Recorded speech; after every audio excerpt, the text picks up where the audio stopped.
This is the student I'm teaching her fourth lesson, and today I'm continuing using time to begin.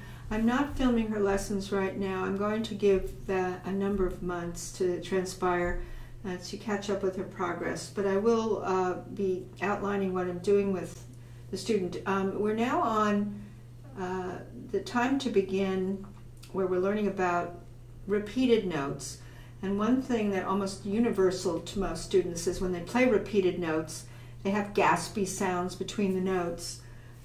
And one of the images I give the student is, first of all, to imagine that the notes are flowing into each other, that they're not separated with gaps or gasps.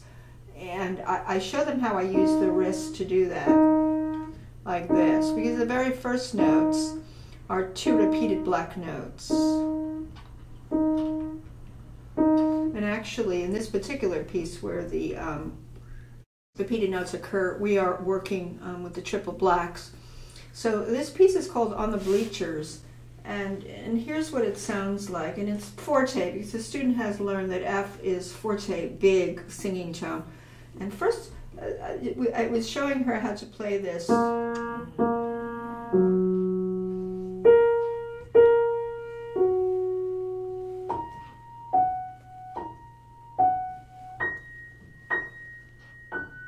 So the idea of, almost a paintbrush stroke without, falling off the keys, but that notes can flow into each other in this way. You can do each register. It actually does it 3 times, because in the third repetition of these phrases, you have alternating 3s. And they use 3s. This business of using the one finger of each hand is really good for facilitating legato and using the whole arm. Getting that whole idea of flowing arm energy. Now that's exactly what we're doing. We're working a lot on that. The other thing we were doing simultaneous to this is the book does introduce white notes in 2 pages before this, which was from the last lesson, where the student sees the whole musical alphabet laid out, and they learn C, D, E, and they also learn FGAB.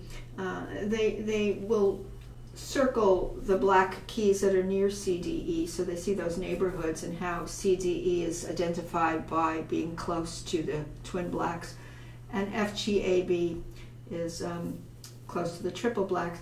But this student is pretty coordinated, and so I'm not going to always hold her back from doing things that she can. She does very well rolling over her 4, 3, 2, 1 FGAB. So I did give her an exercise where she goes hand over hand 4 times. It's this legato feeling. And then backwards. And then she does sing the names of the notes as well.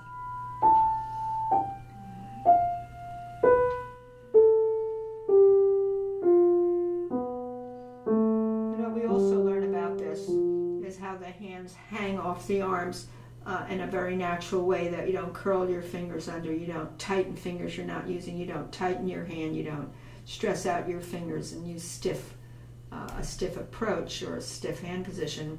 We're just learning to hang our hands. What also enticed her into this was putting the pedal down through this, because they're whole tones, and gives the watery sound, which she really liked. Naturally, the legato. She seemed to do very well with this. Not all students would this early in the game, but why should I hold a student back who can do that?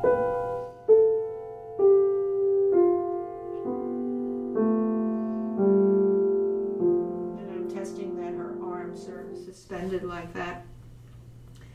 The next thing I asked her to do, this is going to be for next week, is to create a composition where her hands are an octave apart. She knows now what octaves are, particularly as relates to the white notes, that she counts 8 notes till she starts the new note. There's 7 letter names, but then the 8th note, she sees they repeat the notes. The first note and the 8th note are the same note, only higher or lower. So she understands that And I told her to create a piece where she's got FGAB in the left and FGAB in the right, using quarters and half notes, because up to now, in Time to Begin, she's been using quarters and half notes and knows their value as 1, 1, 1 for quarters, and for half notes, whole 2 or 1, 2. We're actually using numbers.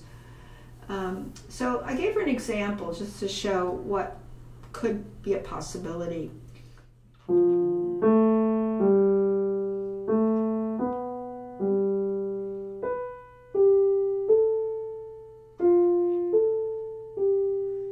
Anything. As I randomize the notes, but try to frame them with rhythms of quarters and half notes.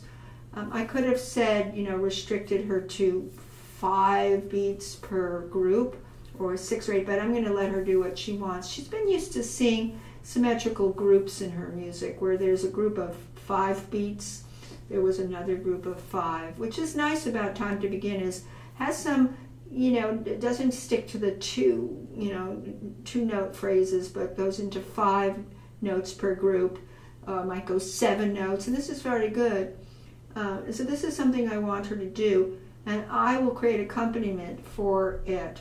Now last week, we were watching the video, she didn't have that much of a restriction. I did want her to learn C, D, E, and she managed to do that, but she inserted some black notes, and she alternated her hands like this: 1, 1, 2, 1, 2, 1, 1. She went down an octave, and she actually did an inversion of her piece, except for the end. It was just a little different at the end.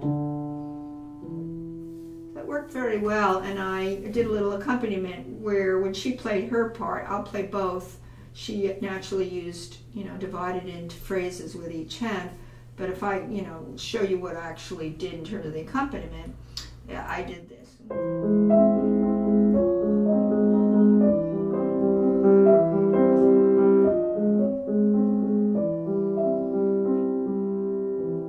And then I had her do a staccato note next to a long note, because she also has done staccato. What I did was I borrowed from Faber's The Peking Hen, and she's also written down the names of these notes, by letter names. And we've explored staccato that way. So in this piece, we did a Spanish version where she went short, 2, short, 2, 1. This is how she alternates her hands, so I'm doing exactly what she did. And so then my accompaniment actually did this.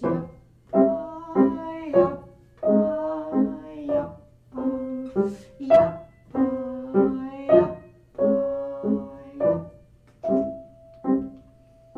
These are just simple things you could do. I mean, I'm just transcribing that for that hand so I could show the accompaniment I did.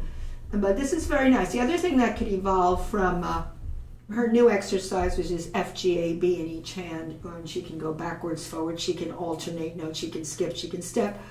And she can use the pedal, because when you're using this repertoire of notes of the whole tone scale, 4 notes of the whole tones, if she eventually puts the pedal down, it'll be a very nice effect. Let's say she did this. I'm just making up a piece.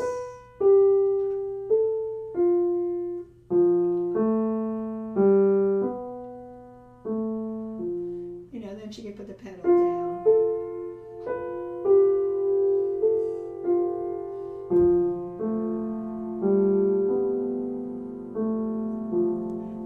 Say in everything that we do, we are learning the supple wrist, we are learning the hanging draped arms, the energy coming down the arms.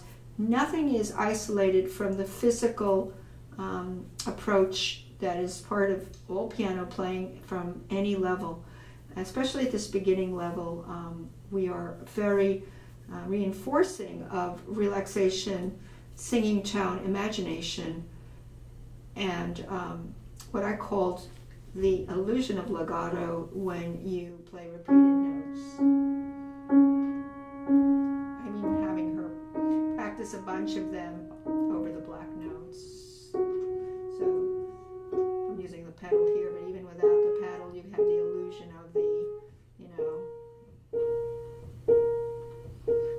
all been part of today's lesson. It was very interesting.